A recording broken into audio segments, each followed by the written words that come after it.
Hello everyone, welcome to our November 19th auction week. So lots to talk about in this video for this week. So first thing, this week I continued on with the King George V key plate issues, this time with all of what I call the non-Imperium designs.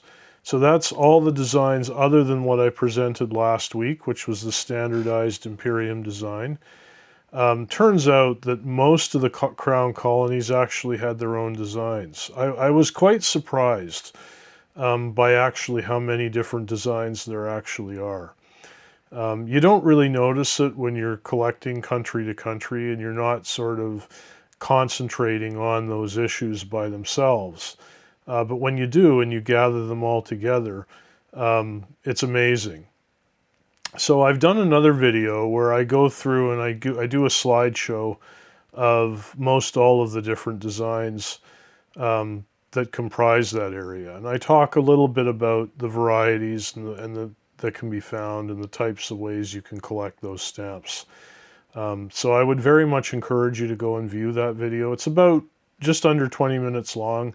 It's not long and rambling. I just go through all the different designs and explain when they started, when they stopped, which watermarks they're found in. And I think you'll find it quite enlightening. And so that part of the auction takes up about, just under 200 lots. Lots of variety. I had good coverage of all the different colonies. I've got some good plate flaws that are not listed. Some are, some aren't. I've got a couple of watermark varieties. I've got some nice commercial and philatelic covers from that time period.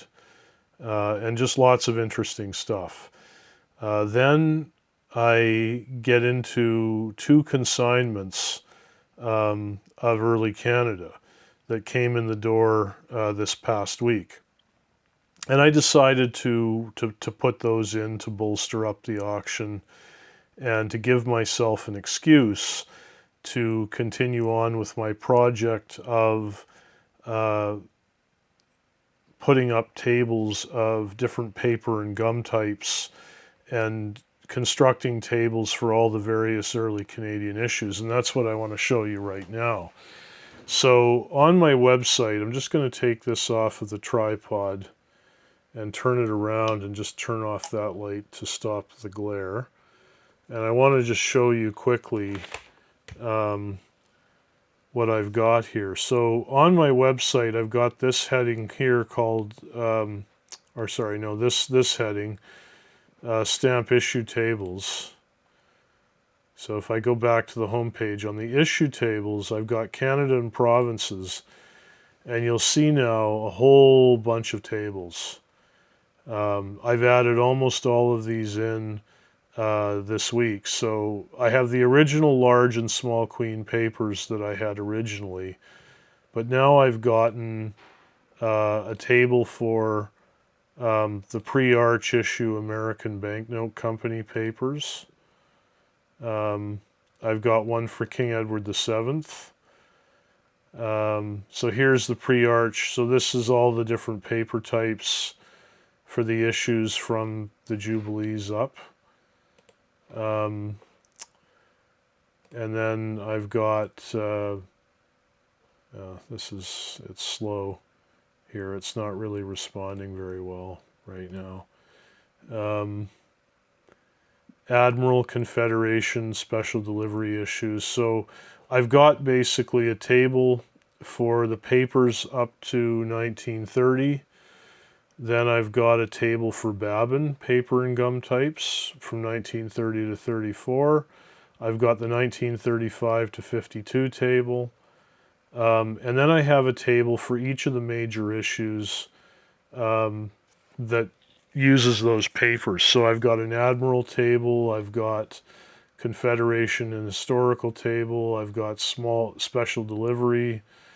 And so what I've started to do, just going to turn it around. So what I've started doing this week is for all of the early Canada now, I am instead of just describing the paper types differently each time, I'm now referencing them back to the tables to an actual coded paper type that's a standard description, so that I can get some consistency into my listings, as well as I want to get a permanent record of everything that exists.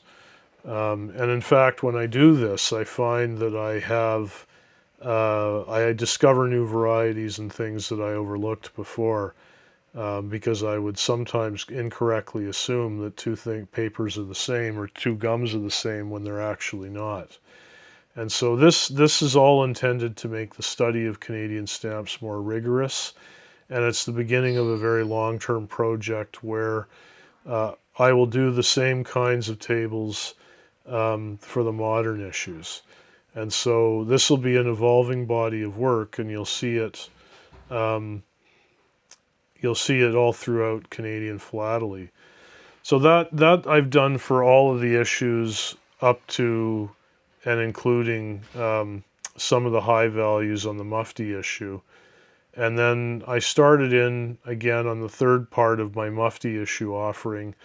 My intention this week was to get through all the back of the book, but I ran out of time. I only got the airmail stamp done this week. So I will add the special delivery stamps to next week's offering when I get into the low values. So that's it for this week. I hope you have a very pleasant time going through the auction. It clocks in at 313 lots this week, so less than last week. But I think you'll find that there's lots of interesting material. Some of the Canadian stamps, including the small queens, are really nice. I mean, there's one of the nicest 10-cent lilac rose Montreal printings that I've ever seen. It has somebody attempted to lighten the pen cancel on it, which is a shame. But even so, it's beautifully centered and has nice color and nice full perfs, which you just don't see on 10-cent small queens very often. So anyway, happy bidding, enjoy, and here's to another week. Bye.